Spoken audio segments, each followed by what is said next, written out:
용서하지 못할 때 문제가 될 수 있느냐?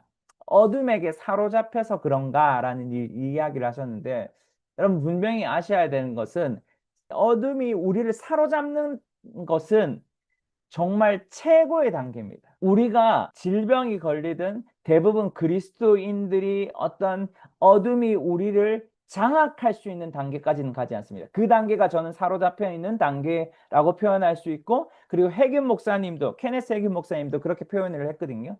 예, 그렇게까지는 되지 않습니다. 그런데 어둠이 우리에게, 이런 표현이 좀 간단할 수 있는데, 어떤 집을 짓거나, 저는 이 표현을 더 좋아하는데, 녹슨 뒤에 우리가 뒤에 숨어 있는, 그래서 우리의 삶에 날마다 어렵게 하고 공격하는 그런 단계까지는 있어요. 근데 그 가운데 뭐가 있냐면, 용서하지 못할 때 일이 일어나는 거죠. 용서하지 못한다라는 것은 그 누가복음 4장 18절과 19절의 말씀에 굉장히 중요한 의미가 있는데, 거기 뭐냐면 포로된 자와 갇힌 자를 의미합니다. 그 포로된 거와 갇힌 그것이 다르지 부분이에요. 어떤 한 포로는 말 그대로 싸움 가운데 일어나서 어떤 어둠에게 잡혀 있는 것, 그리고 갇힌 것은 반복적인 습관적인 죄 때문에 갇히게 되는 거예요.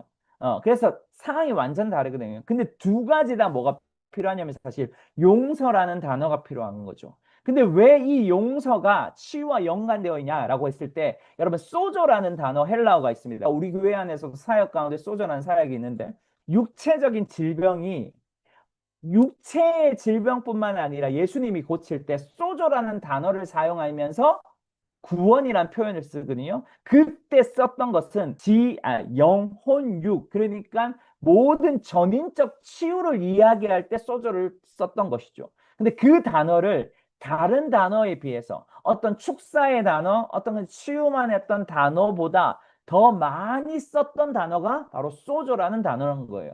그렇기 때문에 사실 치유는 단편적으로 육체적인 것을 치유할 뿐만 아니라 우리의 어떤 감정적이고 우리의 어떤 생각이고 우리의 어떤 의지적인 것까지도 치유가 될 때 육체적인 치유가 많더라는 거죠. 그 가운데 뭐냐면, 용서하지 못할 때 우리의 질병이 잘 치유가 되지 않는 것을 볼 수 있다는 것이죠.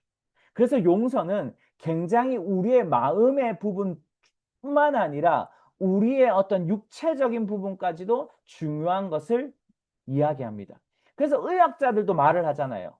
의학적으로도 우리의 육체는 뭐와 연관이 되어 있죠? 항상 스트레스나 이런 어떤 감정적으로 좋지 않거나 이런 부분으로 인해서 영향을 끼치는 것들이 많다라고 말하는 것을 볼 수 있듯이, 우리가 어떠한 용서하지 못할 때 누구와 손을 잡냐면 사실은 어둠과 손을 잡게 됩니다.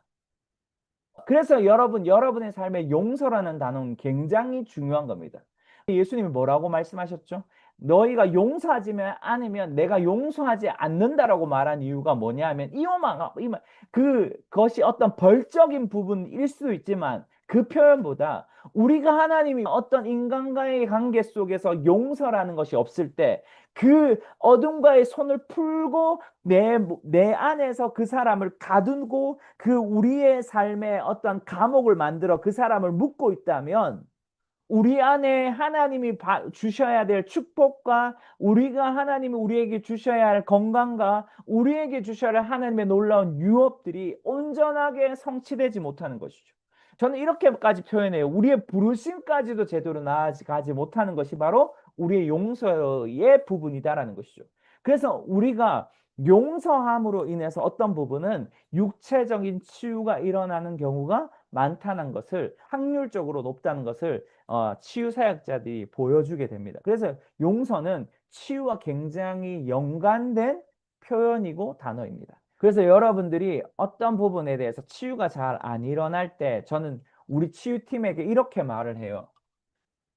혹시 이 사람이 포로된 건지 갇히게 된 건지, 이것은 어떤 하나의 제가 믿기로는 그냥 방법적인 용일 수도 있지만, 방법적인 것뿐만 아니라 영적으로도 용서라는 것은 굉장히 중요하다는 것을 다시 한번 설명을 드리고 싶습니다.